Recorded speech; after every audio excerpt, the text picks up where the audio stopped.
1 o'clock. Today is Wednesday, August 13th. We'll call the meeting to order for the City of Kingman Golf Commission. We do have a quorum. We are minus 2 members this afternoon. If we want to do roll call, and I'll start to my right, down with Todd. Here. Go ahead. Here. All right, we're missing Dave Dale, Board Chair Dave Dale, as well as Commission Member Brendan Page. All right, moving on, we'll move to the Pledge of Allegiance.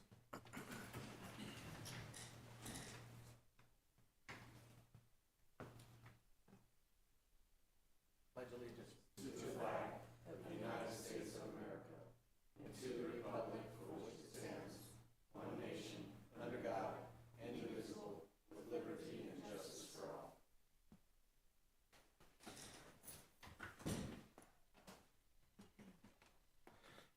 Okay. Starting on top, item 1, approval of the regular meeting minutes for June 6, 2025. Do I have a motion? A motion to approve the minutes from June 9th, 2025. I have a motion, a second. Second. All right. Any discussion? Hearing none, all in favor? Aye. Any opposed? All right. Item 2, call the public. Is there those wishing to address the commission? Hopefully have filled out the form in advance. Any speakers for the call to public? A full house out there. No, sir, we do not have anyone signed up today. All right, no call to the public. We'll move down to the action items. Item 3A, review of golf course rules and regulations. Discussion of possible action on the discussion regarding the regulations and suggested changes for the current golf course rules and regulations. I'll turn it over to Mike. Basically, what I thought would be a good idea is that we send this out to you so you can go down and look at them and review them and see what changes you guys think that we need to make to them. And if we can go through it all today and do it, if you guys have had a chance to look at them, and obviously Mike's looked at them to our golf professional, who's obviously very involved in it. He's the one who will have to be enforcing the rules, so the plan would be that then we'll send this to council for approval once you guys approve it. We didn't get a chance to review them all, and you wanted more time to get. Okay. I'm not sure if you guys all had a chance to review them and look at them. Okay. What's the pleasure of the board here? Does everybody had a chance to review the? I reviewed it. I'm okay with it. Todd? All right. There's a couple questions. I reviewed it as well. There's a couple questions I think that we probably I would like to see on page 3 under item 3 where it says proper attire. I think we should probably identify what the expectation is. You know, part of, I think, and I speak simply for myself, is part of my concern is that we've become a little lax on the course, you know, with attire as well as where people drive, and we've had these discussions, and I know the new pros here, you know, getting caught up, but I think that we should identify what we accept, either that or post in the pro shop whatever the proper attire is, and then we could reference that. That way, if it changes, we wouldn't have to refer it back to the rules and regulations. But I've been out there every weekend. I've seen all kinds of stuff that I would probably say is not what we want, right? And I understand we became fairly lax, and I'm certainly not looking for a country club, but I think everybody should have, men should be wearing a shirt with sleeves, right? We can debate if it should be a collared shirt. I don't care if it's a nice long sleeve t-shirt, cool dry shirt, etc. for the summer, but you know, we're seeing people, or at least I'm seeing people with tank tops and Metallica shirts and cutoff jeans. No offense to Metallica fans, I know a lot of them, but I just don't know if that's what we're looking for on the course. So I'd like to see us on item 3 identify that probably a little bit more in detail.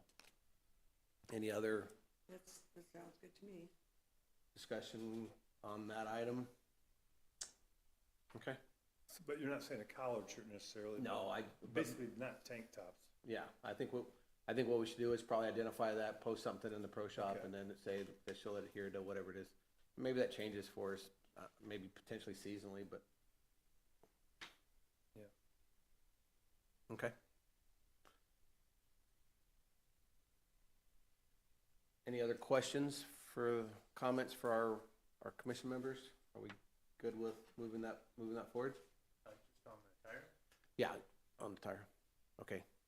Next, any other questions or comments on the rules? I can't find it now, but it was something basically stating that when the golf course is closed, no players can actually go and play. So it's kind of hard. I mean, I don't know exactly what time you guys are closing now in the summer, but I think they close around 5. Is that about right? In the summer? I think Wasn't there something in here that said no? there's, no play the after hours are in there, but we kind of fluctuate it with the sun, basically. Yeah, and that was my question, is you're basically saying that nobody can go off after the course closes, but the course closes so early that I'll be getting done. Yeah, I'll be getting done, like when the course is already closed, and there's people still teeing off on one that specifically come over when the course is closed, Right. because we close kind of early now. I don't know if that's something we can talk about or possibly change to get more revenue, or? I think it is something we should talk about, and obviously with Mike on board, we're gonna look at all those things, hours of, he's already identified some really good things about, we're gonna start taking tee times at 5:58 in the morning, not at 6:30 on the weekends, so, because, I mean, it's prime time to play is obviously when it's, so we already have that, and he can touch on that when it's gonna be in effect. It's gonna be on the tee sheet that they can reserve it even. Okay. So, we'll be obviously reviewing all those things, and being open later, we've talked about that together, but it's something that we'll be looking at, trying to, and I find it kind of, where I came from, that they played a lot of golf in the evening, but it doesn't really cool off here in the evening, so we don't really get that much play in the evening. So, afternoon and evenings is a challenging time for us, that we think it's if we can maybe come up with some rates that are even discounted a little bit in the heat of the day, in the evening. Maybe Mike had an idea too, maybe even offer a hot dog and a round of golf in a cart to get in the heat of the day in the, Yep. I so agree. we're looking at all kinds of things like that, obviously, and those are things that we can do even without council approval, so have those specials like that. So he had some good ideas so far, and like I said, I'm all about trying to figure out ways to get more traffic there in the slow times, because, you know, we've talked about the challenges of trying to get more revenue at the golf course, but we're, in the busy times, we're really busy. We're booked solid in the morning, every weekend in the morning, and then even afternoons are busy on the weekends too, but if we can get some slow times when it's, get more traffic out there, then I think is something we have to try to do. Okay.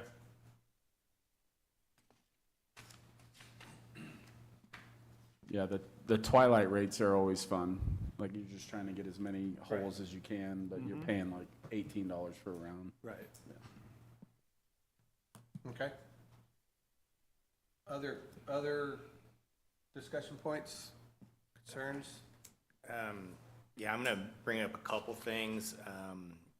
One, I'm looking at it right now, and it's more of probably discussion on how to manage a couple things on the rules. A couple things that have been brought to my attention. I know it happened to my group a couple weeks ago, and talking to some people, they brought it to my attention actually as early as an hour ago.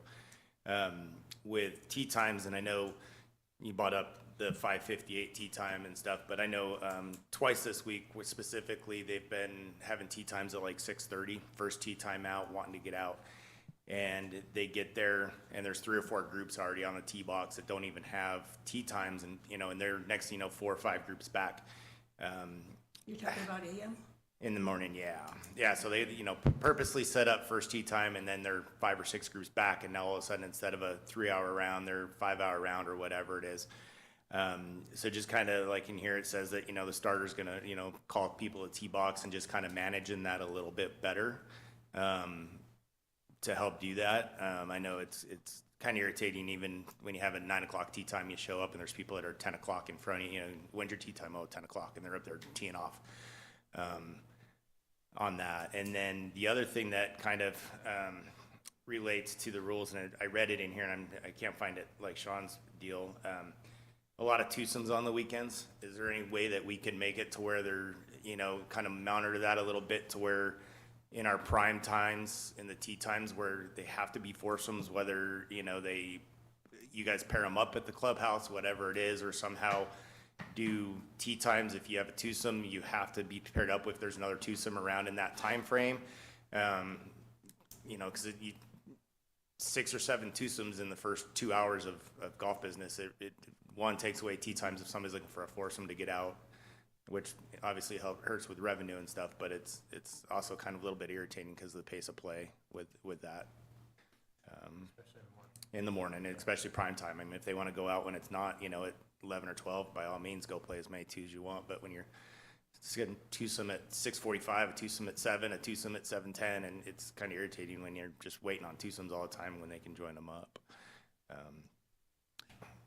So that's kind of the two things I had on there. I do have one other discussion I would like to talk. I don't know if it would fall under the rules or not, but it's basically the Golf Now tee time system. Would that be something that would fall under the rules and regulations now, or would, no? Okay. That's all I got then. And if I could touch on a couple of those things, we had talked about the no golf before tee times, and that's gonna be something we're gonna get it out on Facebook and all that when we get these earlier tee times. Isn't that what you talked about, Mike, is that we're gonna be able to get that out there and put it on Facebook and get the word out that there's gonna be, if you come on the weekend at 5 o'clock in the morning, you're not going out until the tee time, till you have it. If you have a tee time, you're going out. If you don't have a tee time, you're not gonna go out. So, because I think there is a problem with that. I mean, and even on the weekdays, like you say, it's, I think we need to stick to what our tee times are, and I think it's another discussion that we had about possibly, if people come out and don't have a tee time and they're only gonna play 9 holes, maybe we can shuffle them off the back sometime. I don't think Mike's a big fan of that, and I don't think Patrick is either, but we had done that in the past, where, to try to accommodate people. If they're only playing 9 holes and the maintenance on that area is already done, then why not allow them to get out? So those are all things that we will be talking about internally, so. There's one question a comment I'd like to make. Early morning tee times, you don't have anything set up in the system from 6 to 6:30 in the morning. So that's when we're told to show up before that, and we'll get you out. Yeah, I don't really like to show up. Why is it the system can't handle in half hour? I think it probably can. We need to discuss that, whether we're gonna go that early. And obviously, that changes fairly soon with the sun doesn't come up at 6. So, but my feeling is, and I think him and I have talked about it, in the desert where it's hot, the earliest tee times are the good ones. I mean, you know, you wanna get out early and get out there before it gets too hot. So I think those are all things we need to look at, capitalizing on those early tee times. So, those are all a couple things, like I said, but it's Mike's 3rd day, so we haven't gotten through everything. We've gotten through a lot, but, and he's had a lot of good ideas, so, and he can chime in on any of these things too, but, those are all things that we've talked about so far, and so, I want to touch on the general rules for speeding up play. It's nothing that I guess is on the list here, but can I bring up and basically ask like who decides where the pin placements are placed week in and week out? well, the golf course staff does, and we have a chart that we follow to try to spread the play around, so you're not wearing out. You can't have the pin in one spot, so you try to rotate them front, back, middle, front, middle, back, left, right, and we could show you those. We could bring them to you and show you what we use. And the reason why I'm asking is because, you know, like I've said multiple times, I've been playing Survey Cliffs for, 30 years now. Play a lot of the high-end courses throughout the country and the state. And recently, like over the last couple of years especially, I've been noticing the pins are just being put in ridiculous places that are slowing down pace of play. They're putting them on sides of hills, like Yes. one was in the middle of 6th green on the slope. Yes. And out of our Sunday group, like 90% of us 3-putted because it was an impossible pin. When I played last Tuesday morning, 13 of the 18 greens were 8 to 12 feet off the edge of a fringe. Every one of them was on a side slope.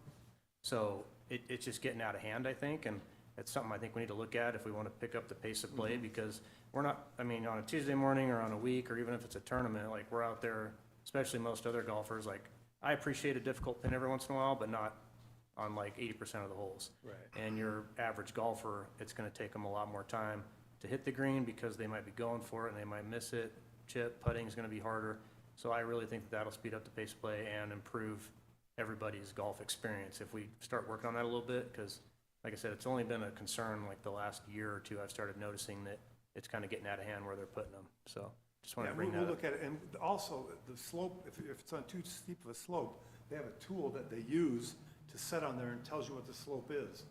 And they show you what the slope, rating should be for the green speed that they are. So, I mean, we do have the tools to check that, and whether they're using it all the time, we'll follow up and make sure they're Yeah. using that, so. Yeah, I'd like to look at that, yeah, because Yeah. definitely some of them are And we could, really against it. we even have job descriptions about setting pins, and like I said, we have charts that we follow, and it's pretty detailed tool that they use to set it on there and shows the slope of the green, so.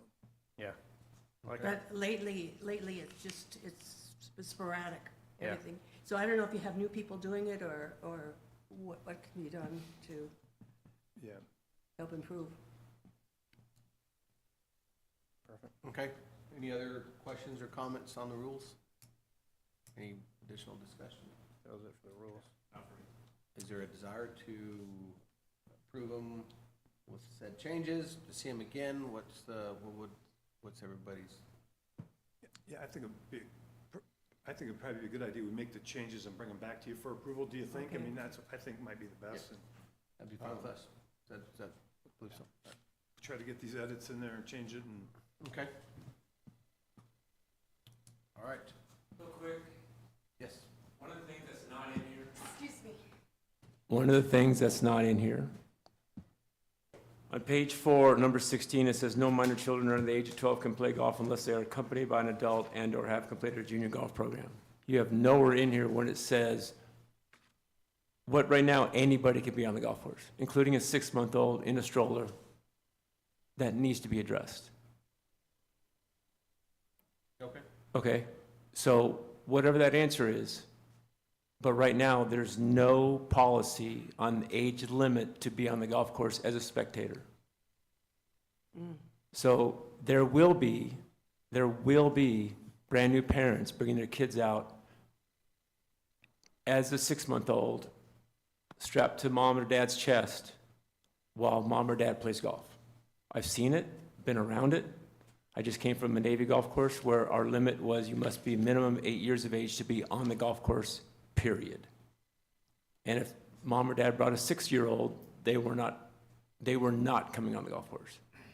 Because 6-year-olds, let's face it, like to do stuff and don't always like to follow rules, which we fully understand, but you've got golf balls flying and golf balls don't care who they hit. Not that anybody hits anybody on purpose, but that's an issue. It's 100% an issue. So it's somewhere in this, you have to have a minimum age requirement to be allowed on the golf course as a spectator. Whatever that answer is, the answer is. But do you really want mom pushing a stroller for the 10-month-old on the golf course? I've seen it. I've been around it. I'm just saying that's something that needs to be addressed, to be put into rules and regs. Okay. I think that we would obviously be good with bouncing that back, and then we could check with risk management, and I'm sure the insurance most likely would have some opinion on it as well, and we could check on that and bring back what you find out in there. yeah, risk management and best practices on municipal golf courses is a good thing to try to follow, see what other places are doing. And it is challenging, like Mike's saying, I mean, people want to bring a little kid out in the cart, and the little kid steps on a gas pedal and runs into somebody. I mean, it's kind of dangerous, so I mean, I think it is a legitimate thing that we need to be concerned about, so.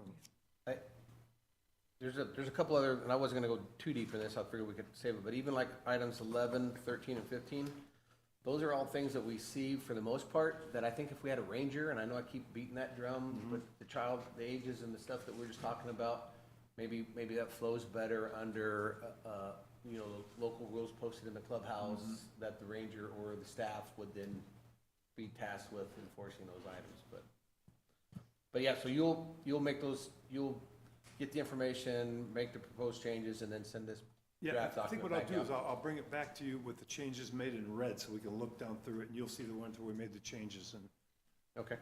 then we can move forward with it. Any other questions before we move from 3? Everybody good? All right, we'll move on to item 4A, reports, golf course superintendent report. Alex will be making this report presentation in lieu or in place of Pat. Go ahead, Alex.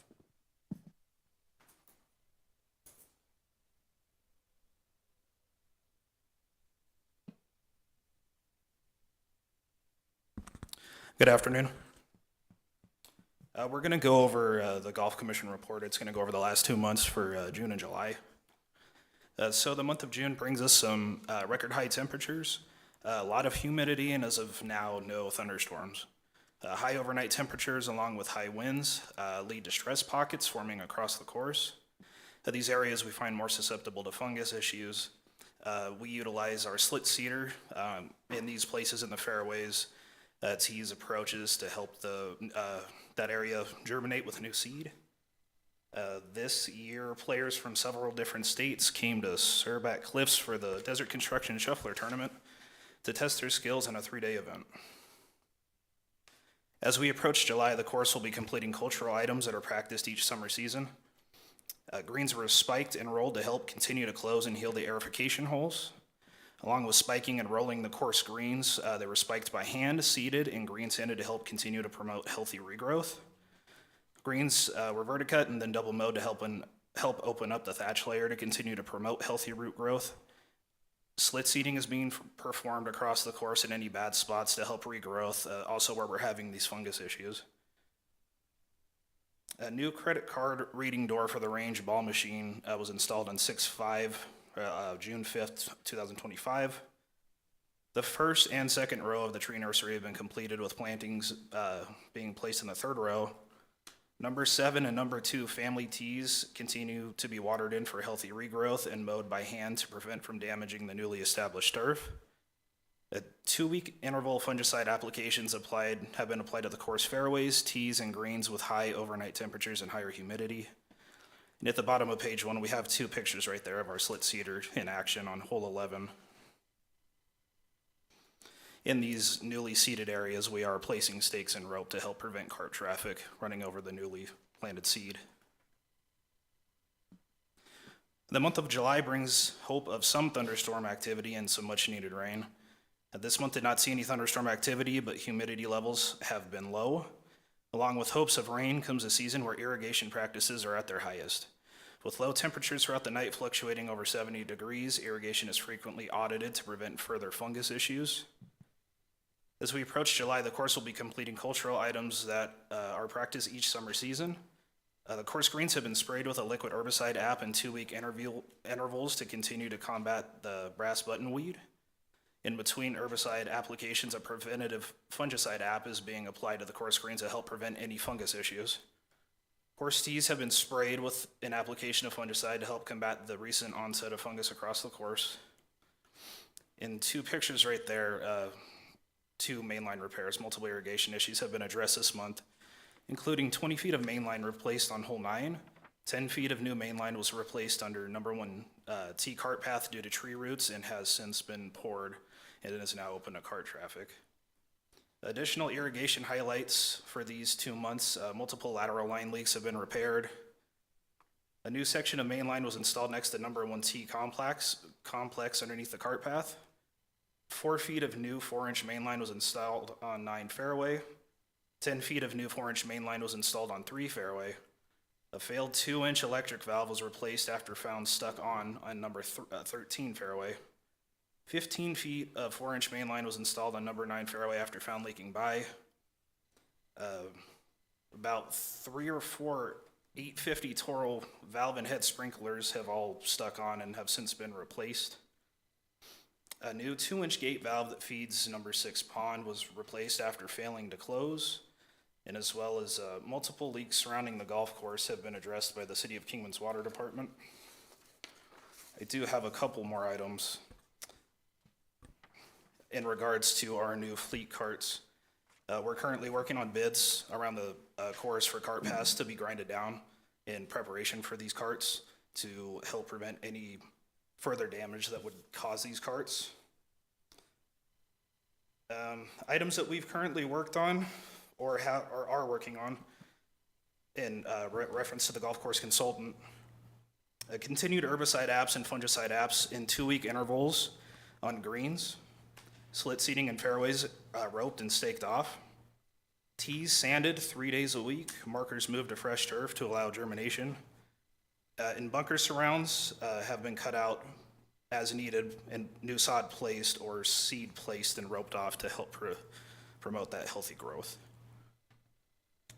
And with that, are there any questions? I do.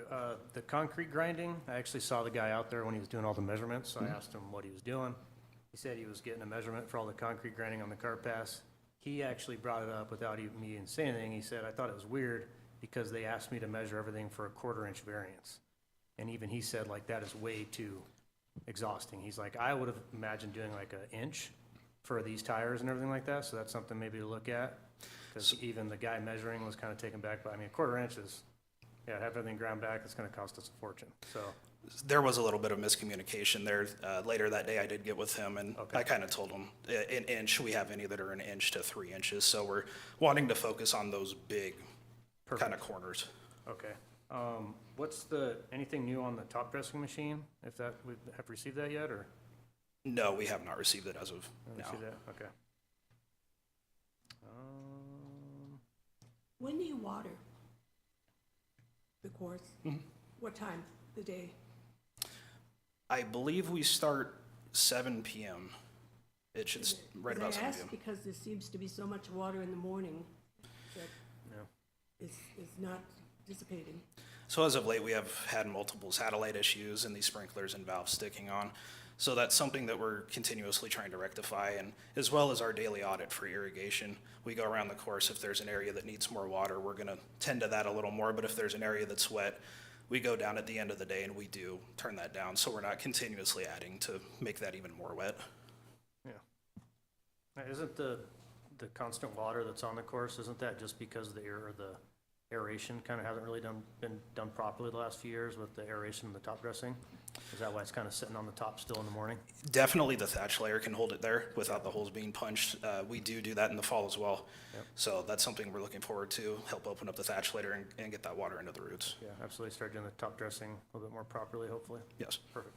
I would like to bring up something too. When I was playing last week, I saw the guy was mowing the tee boxes ahead of us, and he left all the tee markers in position when he was mowing them. And I saw him do it on number 3 and number 6, because we were a hole behind as he was kind of doing it. So just a heads up, that's what he was doing out there. I don't know who it was or what, but every marker was just left in spot, and he was just kind of running around them, so. We'll make sure to get that addressed. Also, our new fleet of carts have been ordered, so that's kind of exciting too, so. Okay. And they say they should be in here within a month, so we're excited about that, and, it's gonna be nice to get the new fleet of carts, so. Just really quick on the credit card on the driving range, any updates on that when it may be operational or anything? So right now, we are in talks with Golf Now to make sure it's fully functional on our side and try to rectify any ongoing issues. All right, any other questions? Yeah, I was just curious where we're at with the brass button weed. Like sometimes when I go out there, like it looks good, and then other times it's not as great. Like where are we at with that? Can you address that? So we're actually putting out a 2-week interval application tomorrow. Right now, we are, I believe, at a half rate, and we're looking to go a little higher to continue to really hit those weeds. And if I could touch on that a little bit too, but, I don't know how much you know about spraying herbicides, but spraying herbicides on greens where they're cut at less than 1/8 of an inch is scary, especially when the temperatures are 100 or thereabouts on cool season grasses. So that's why we're at half rates now, and we try to watch the weather out ahead. And if it's gonna cool off, then we'll go at heavier rates. And we went, like last winter, we went at heaviest rates, full rates. But we're all concerned, there's nothing worse than dead greens. And so spraying greens with herbicides at full rates and heat is pretty challenging. So we're just trying to be cautious with that. I don't know if now's the time to ask, but can I ask, like, what's actually going on with the driving range? Have we approached any sponsorship venues on that for the pad in the back or to get it re-leveled or do anything like that? The pad in the back is gonna get done this winter. We'll be doing that type of stuff, and we're gonna install lighting on the driving range over the winter, and we have to close to do some of those things. Yeah. And so we don't want to do it when the range is getting the heaviest use. We're gonna try to do it when it's a little colder and the days are a Okay. little shorter, and we're trying not to impact our range revenue as much, so. Okay, and have we been in talks with any companies to do a sponsorship deal like we talked about a couple meetings ago? You know, I'm not sure if where they're at with that, honestly. Okay, who's in charge of that exactly? Well, I think there was one commission member, I thought, that was working with Patrick on something like that, and so that's as much as I know about it. Okay. I'll speak to that really quick, because I have been in contact, or not contact, I have talked to somebody. Their issues, they don't want it to be a big political thing. They would rather just kind of come in and us present them with, hey, this is what we're doing on our driving range, and say, hey, can you help, or would you be willing to help, whatever. They don't want to come in and actually like fill out forms and make it a whole political thing, go in front of council and all this stuff. And that's kind of where it's at, with the discussions that I've had. They're willing to do it, they just don't want to make it a big political thing where they have to have representation come in here and do a presentation on them willing to do it and all this. Or go in front of the city council. I have talked to Patrick about that, and he said that that's pretty much how they have to get it done, is through that way versus us just giving them a kind of a paper presentation, being this is what we're doing the driving range, this is what our costs are, and then coming in and being like, okay, well, we'll pay for the concrete or the grass or balls, whatever it is, and then going that route versus making it a big like political campaign that they kind of want to stay out of. But they would be willing to absolutely help out with funds. It's just they don't want to go the route that it seems that they have to kind of go down to make that happen. And I'll interject. I don't, I don't think there's any other route that's acceptable with the way that the city operates as well. And so, and I don't know, I mean, the update is good. I don't know that we want to continue this discussion under Right. this forum here. But having been involved in the governmental side, I know there's a lot to presentations and making sure that everybody has an equal opportunity at a potential for RFP or any kind of a donation. So I have a couple questions too. Can we get an update on the walls? I know we talked about it in front of 18 there and 10. Yeah, I was the gonna bro- bring it the- up, The yeah. broken concrete walls. I'm not sure what all discussion's been happening, but what we've talked about too is making a local rule, and I talked to Mike about this, making a local rule where you get free relief no nearer the hole with the line of flight. So Okay. that we think might be a good way to solve any of that for now, that if you're too close to the wall, you can take it back however many yards you want and the line of the flight and. Okay. Well, the other issue was it's dangerous. Those balls come back and hit somebody, it's dangerous. Yeah, and that's why we're gonna give you line of flight relief, so you can go as far back as you'd like to, wherever you're comfortable with hitting it. Because, I mean, if you're by those walls, you're 2 clubs short from where the flag is, so, you know, it's a pretty bad miss to get there, for one, and then, and the reason we put those there is to keep the traffic off of when I first started here in 2007, the big dead areas that are out by the white lines now, were up by the collars, because all the carts would go up by the collars, and we're down to the dirt there. So we're trying to just keep the traffic back. With GPS, we're gonna be able to I do was some of gonna that say, too. so- GPS is gonna handle that. Well, it is for for our carts, but not for private carts. And we do have a lot of private carts as well. So, you know, those are challenges that we need to talk about and address, but, so we've talked about it, and those are some options that we're talking about, so. Okay, in regards to the carts, a couple more questions. What's the total number of carts we're purchasing? 90. 90? And they'll have the ability to be geomapped, and Yep. then we'll also be able to dictate time of play or the pace of play on them as well? Yep. If people start to fall behind? Okay. We talked about getting a big TV that will show where every cart is and things like that too, so. All right, any other questions for Alex? All right, thank you, Alex. Thank you. All right, we'll move to item 4B, the Pro Shop report. Mike Matheson is our new golf pro employee.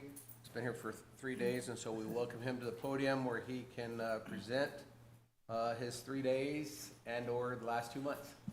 Yeah, he's gonna try to do the last 2 months. Last 2 months don't mean a lot. Because Welcome. I wasn't here, thank you. So I'm basically gonna take the report and submit it as, shows you had 642 golfers for the first week of June, and you can go down to 827 golfers for the second week of June. Talks about the Rotary Golf Tournament, the Bighorn Scramble, and all that fun sort of stuff. And what's been done, what hasn't been done, shows you on page 2 the golf course month activity and how many golfers the men's club had and how many season passes were sold, and you can get it as submitted. I will tell you this about the golf course, the golf carts real quick. Not to be rude, but I can tell that pretty much a lot of players take whatever golf carts they want as opposed to what we ask them to take. And I have implemented a new policy to where I am requesting vigorously of my staff that that golfers take the carts that they have signed for, because when we get new carts, they will not be allowed to take whatever cart they so desire. They must take the cart that we assign them and that they sign for liability reasons, for all those fun sort of stuff, because the golf courses that we're getting new now are going to be GPS located, all that, and they're not going to be 4 to 5 years old. So if I slowly implement this policy, telling people, please take cart number 66, not whichever one you want, then when golf carts do get to our facility, we have slowly educated and including my staff, that here's how we do things, and here's what the carts we would like you to take. And so I am now pulling out carts the majority of the mornings and not the maintenance staff, to make sure that this is followed as I greet people, talk to people, and set up carts the way I want the cart set up, and in a numerical sequence, to where I will go put the numerical sequence on the cart sheet, so it's already on the cart sheet, and they sign, and that's the one they take. And this is specifically to get everyone prepared for what's coming, which is brand new carts, which is not 70 of them, but 90 of them. So that is something that in my 100 years of doing this, is that I think that we're gonna have this relatively mapped out by the time we have new carts put into place. And people will now understand that here's what we need everyone to do, including my staff, making sure they follow it as I have requested. Because the new carts are a little bit more expensive than the old carts. So we need to make sure that our liability is followed by everyone taking the cart that they have signed for. So that's what is slowly being implemented on my end of this, and my end of the sequence. In addition to that, I'm just learning stuff, learning how the policies and procedures will be implemented. Talk with Alex about what they do on the maintenance end of it, so I understand. I've worked on 3 maintenance divisions in my life, so I understand what Alex is going through. I understand all these things. I understand, Mr. Lawson, I understand your discussion about where the pin placements are. I get it. I fully understand that. And I'm going to talk with Alex about stuff and where it's equitable for everybody. To where, because I fully get it, right? I'm talking with my staff about what we do good, what we don't do well, and what we need to improve on. Meeting 1,000 people a day, basically, and just kind of saying, hi, how are you? Welcome to the place. I appreciate everything. And trying to, what's the word? Trying to take care of things that have fallen through the cracks. Because let's face it, things have fallen through the cracks. So it's my responsibility to fill in those cracks. Regardless of why they fell through the cracks or how they fell through the cracks, doesn't matter.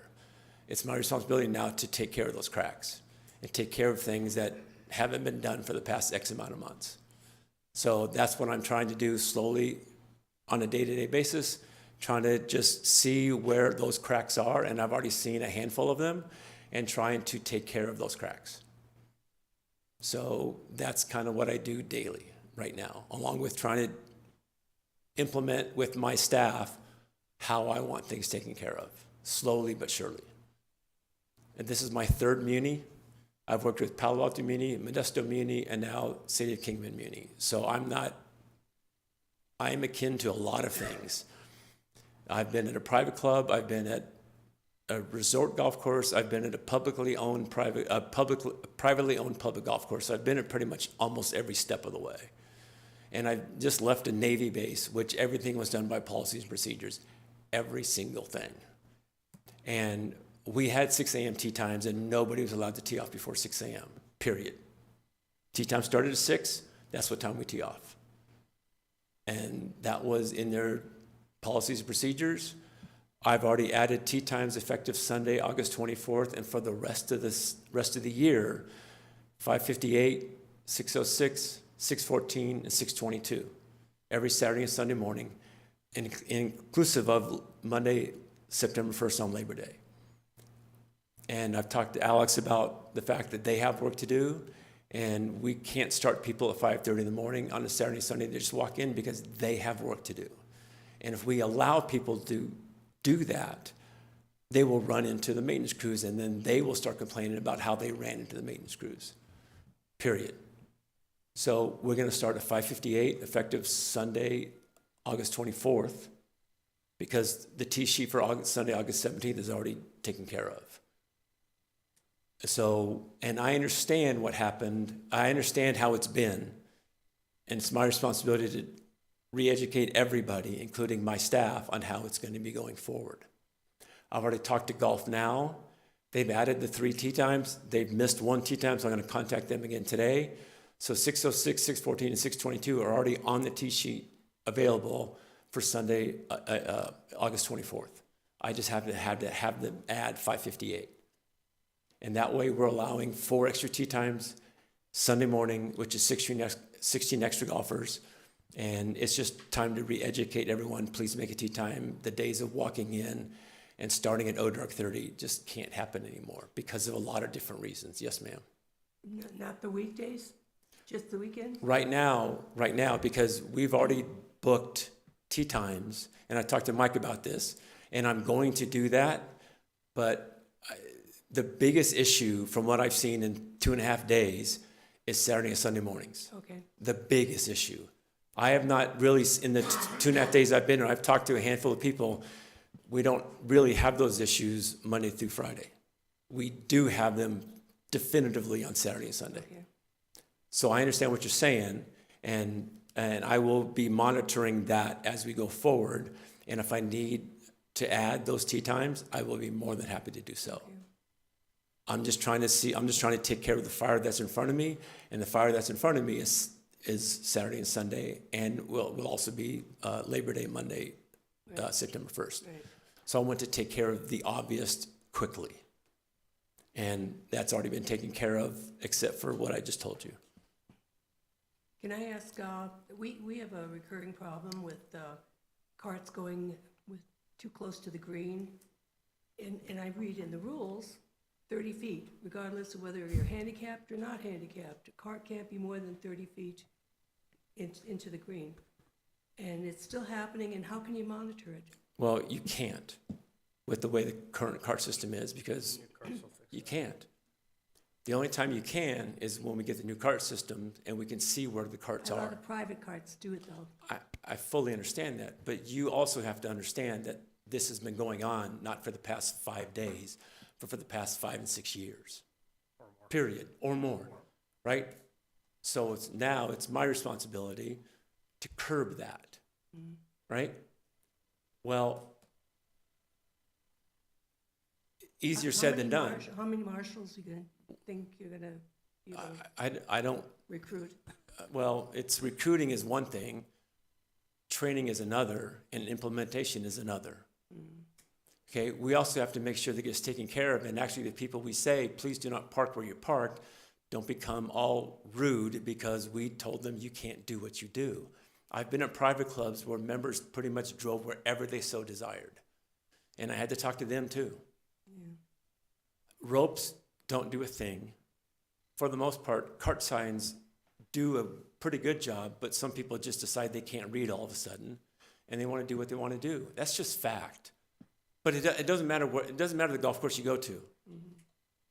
I was working at a naval golf course, I saw it. I was working at a private club in Poway, I saw it. On the maintenance crew, I saw it every single day. So it's not just a Surbat Cliffs thing, it's a golf thing.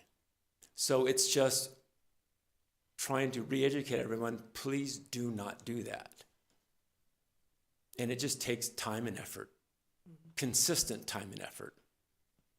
When we get the new carts, I will be able to send out cart messages, please keep your carts on the paths around all tees and greens. I can't, the staff cannot oversee every single foursome with 2 carts throughout the day. It's just impossible, right? So we will do our best to make sure everyone follows what we would like them to follow. Because I don't want the phone calls going, hey, cart number so-and-so was driving in the middle of the bunker on 6. Like, I've heard those phone calls. And the good part, along with other things about having the new cart system, is we will be able to send out cart messages immediately, where they have to read it, and then they have to get rid of it. And until they read it, they can't go back to GPS and all that fun sort of stuff. So that's what I'm tasked with. I'm good with it. I've been around for a minute. So, and I understand what y'all are saying. I fully get it. All right? It just takes education on everyone's part, including my staffs, including the marshals, including everyone else, with me explaining how I would like things done, and here's the reason for it. Right? So, do you have any questions for me about anything? Like, I get where you're coming from, people. I really do. Right? I love to play the game. I'm going to play the game. I'm going to be out playing the game.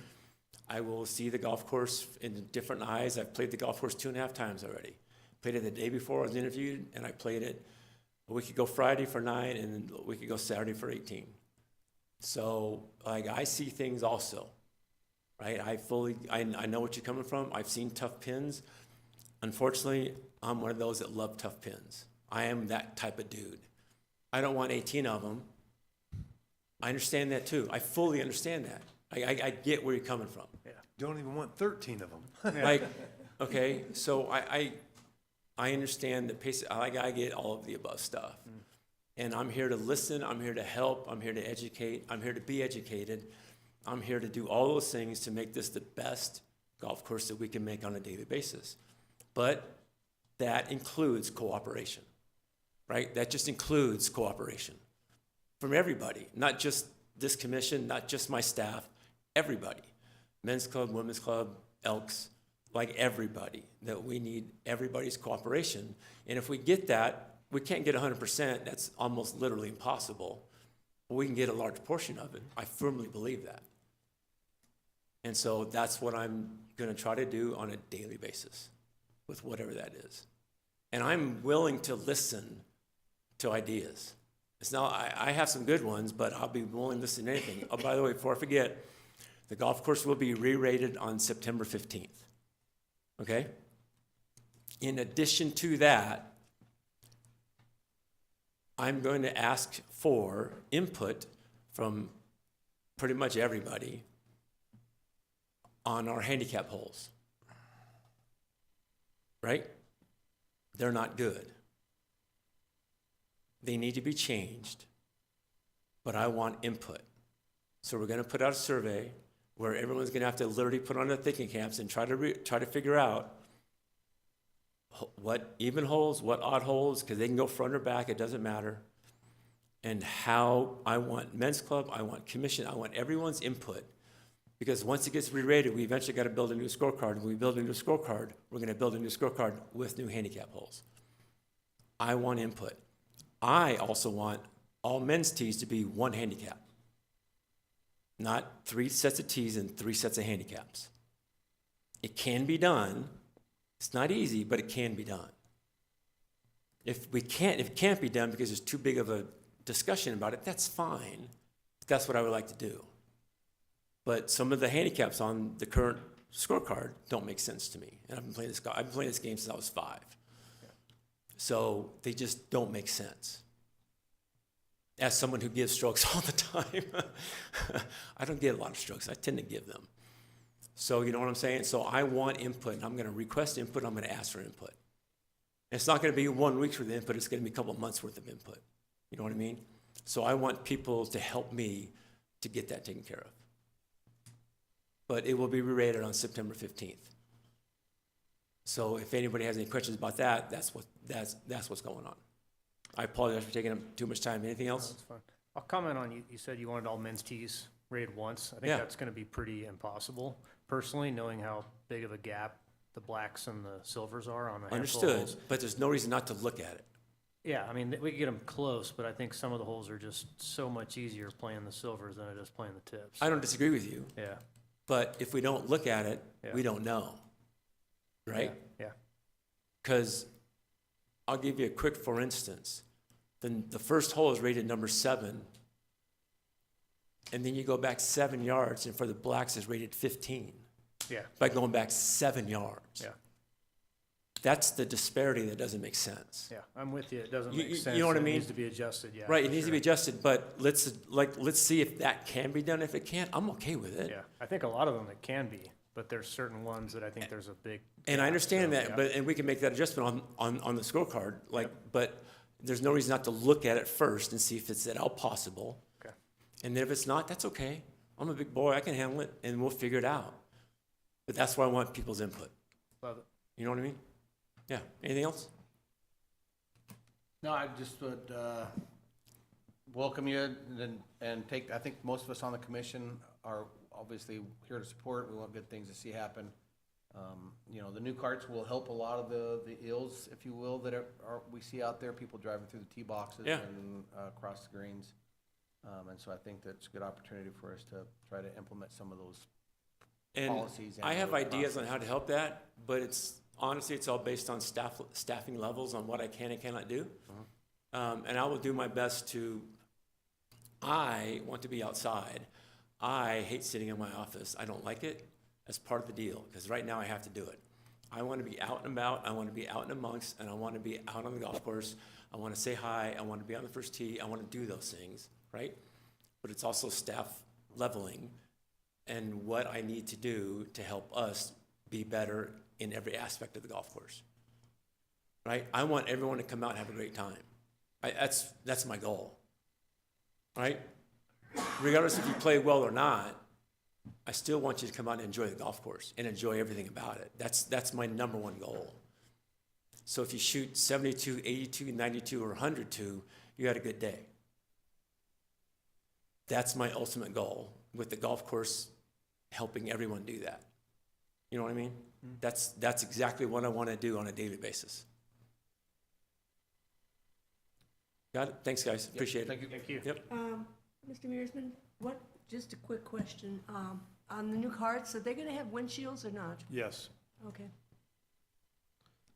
Todd, did that answer your golf now question?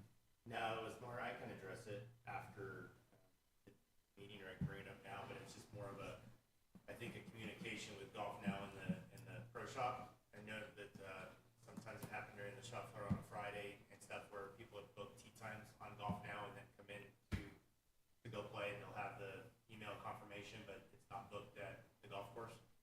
I don't know if you guys were aware of that. I've heard it happen multiple times. First I've heard of it, but we Yeah, can. that's the only thing the address that I wanted to bring up was just the communication where they're booked online and not necessarily get to the pro shop. Say that again, please. Sorry, I'll turn my mic on. So I've heard a couple times to where they've booked their tee times online at Golf Now, and they'll get the email confirmation, and then they'll come into the pro shop and actually not have the tee time booked, and then the pro shop's like, you know, we're booked up. So if they book it on a 9 o'clock at a Saturday morning, they have their email confirmation, and the course is booked up with tee times, and they don't have their name on the tee sheet. And I've heard it happen probably 5 or 6 times now, just communication-wise from Golf Now to you guys. So I just didn't know if you're aware of that issue or not happening at your guys' level. I know Ty and Sam probably be aware of that, or was aware of it, but with you So guys. am I aware of it at Surbat? No. Am I aware of it at other places? Absolutely. Yeah. It happened where I came from weekly. So I understand what you're saying.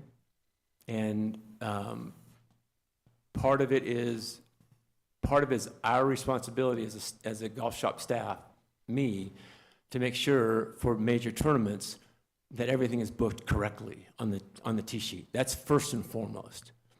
Is I have to make sure for major events that the tee sheet is literally booked correctly. And if the tee sheet is booked correctly, that won't happen. Because sometimes sometimes we just make mistakes, right?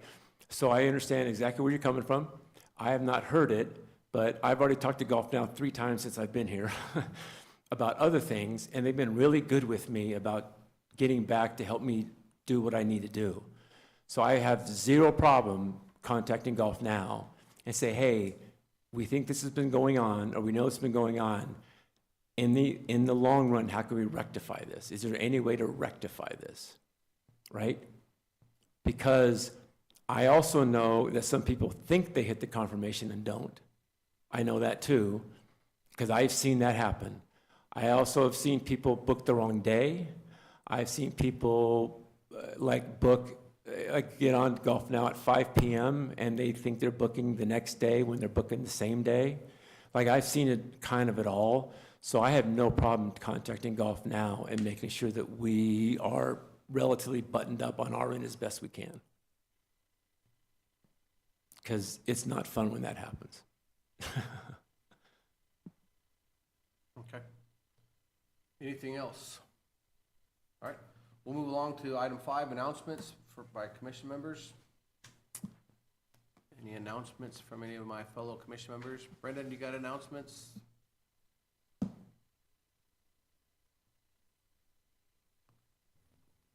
No, just sorry I was late. I had on my calendar last week. I never updated my calendar when I realized it was this week. Not acceptable. I apologize. No worries. I have one quick announcement. Tomorrow evening, 5 to 7, we have a meet the new golf pro, so feel free to come on out, chat with him a little bit more, or tell anybody you know, we'd like to have him come out and meet him, so we're excited to have him, so. Yeah, tomorrow, 5 to 7 at the golf course in the pro shop, as well as, I'll give a quick shout out, I said I would, Elks Golf Tournament is in a couple weeks, so if anybody's out there listening wants to play in the Elks, currently have 70 players signed up for that. The Kingman Fire Department and the Darrell Miller Memorial Tournament are both scheduled for in October, so if anybody's interested in playing in those, so. Without anything else, item number 6, request for future reports or updates. Is there anything that we want to add onto the agenda for the next meeting? All right, if not, if there is, send it to us and we'll forward it on, and if not, we'll look for a motion to adjourn. So I'd like to make like a concern or a statement, I guess. Okay?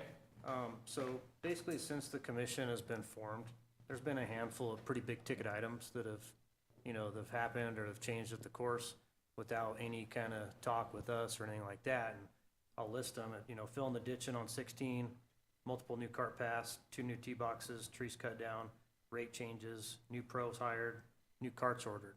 So a lot of things, a lot of big ticket items have basically been handled and taken care of without any discussion with us or us knowing anything about it.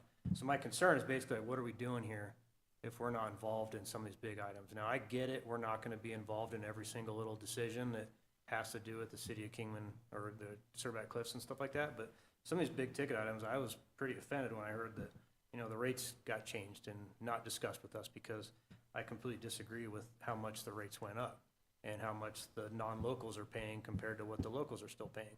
And it wasn't brought to our attention, the new carts, I would have liked to weigh in on that a little bit, but I think you guys did a great job on what you are ordering.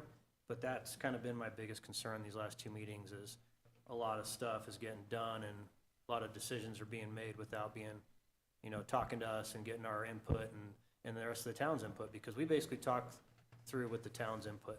Like, a lot of the stuff I bring up is what people bring to me and complain about. Like the tough pins, that wasn't my biggest concern. That's the concern I hear from everybody else that comes and talks to me. So just little things like that, City of Kingman's still not happy, and I'm basically just here to voice that and see exactly what we're doing here if we're just making decisions without our input anyway, so. Thank you. Okay. Any other comments from commission members? All right, and then we'll adjourn the meeting then. Thank you, guys. Thank you.